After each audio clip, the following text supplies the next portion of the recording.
A 9 to 5 job isn't what's stopping you from getting in shape. How do I know it? I lived it.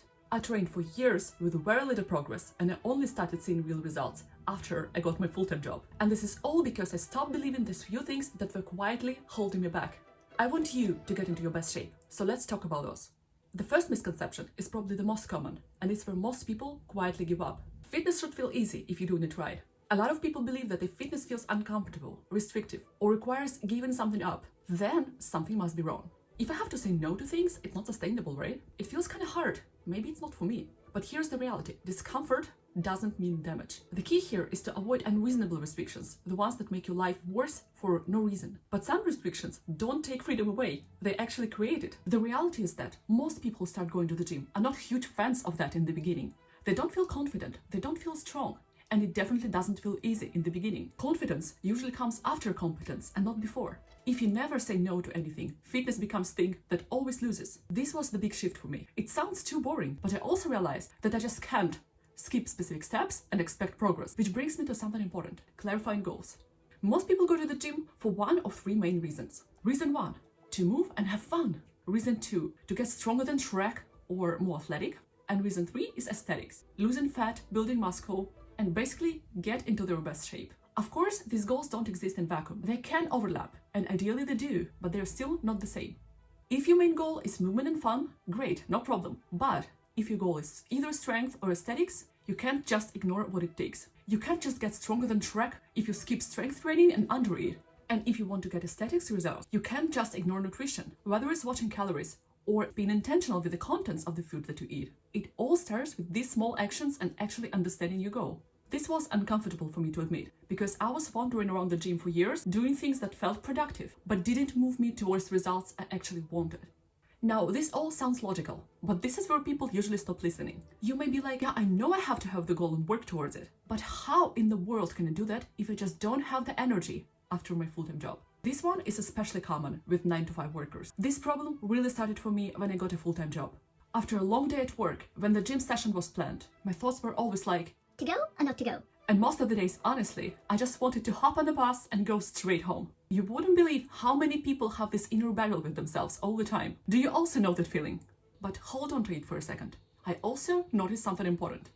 When I skipped training, I actually had less energy to go through my days. So I started reminding myself that waiting to be energized before training is like waiting to be focused before starting work. It doesn't always work that way. The thing is that the gym doesn't just use energy, it creates energy, both mentally and physically. Some of my best workouts actually happened on days I really wanted to skip, and these workouts made everything feel easier afterwards. Now, obviously, if you feel sick, dizzy, or unwell, don't train. But I'm talking about the days you can train, but you have an inner battle with yourself, to go or not to go. Skipping the gym just because of not feeling like it won't get you closer to your goal. Going anyway is what will. Now, at this time point, you might be thinking, that's all good, but that's not my real problem. Because of my job, I don't have time, so it won't work. And yes, sometimes you watch some influencer workouts and feel like you need hours. For me, this became a real issue after I started working full-time. It happened that at my 9 to 5, I started working with things I never studied before. So especially first year was hard. I spent many extra hours at work just trying to understand the system. And this is when I realized that I have to change my fitness routine. Before that, I used to train 6 days a week, and I had to cut it down to 3-4. I started focusing more on compound exercises that train multiple muscle groups at the same time. And you know what's the funny thing? My results actually improved because my sessions became more focused and intentional. Now, you may be in a different situation and not even have 3 hours a week to train. But the truth is, short workout is always better than no workout at all. And most people don't need hours to train. They only need about 30 to 40 minutes per session, but not everyone wants to actually protect that time. And this is where the trade-offs come in, because the only way to solve this problem is to make fitness non-negotiable. I also reminded myself of this. There are people with way more demanding jobs and more responsibilities than my 9 to 5, and they still find windows to train. So why wouldn't I? Because here you should just optimize for focus. For example, I know that I cannot do home workouts because there are too many distractions for me at home. Because of that, I choose gym sessions. Gym environment sets me up for success. Now, you may be different, so choose the option that will make consistency and focus easier for you. But even when people understand all of this, most of them still quit too early. And ironically, the next misconception actually stops people who care about doing it right.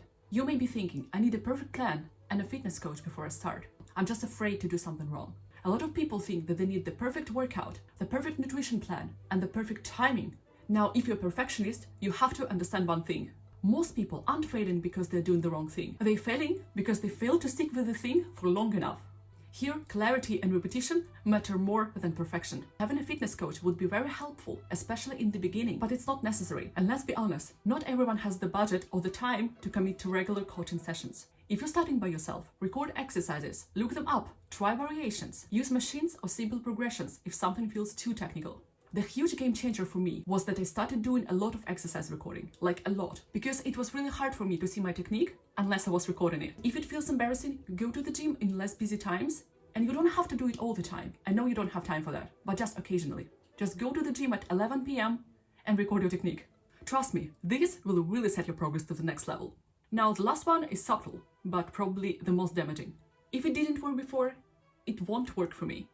This is where people like to bring up their genetics. The thing is, some people will tell you that you cannot achieve results because of your genetics. But don't let this misconception to destroy your willingness to do what it takes. Your genetics sets the range, but your habits decide where you land in this range. For example, for my body type, gaining muscle is not the easiest thing, and it may not fit some of the gym trends. Remember that body trends change all the time. Opinions change all the time.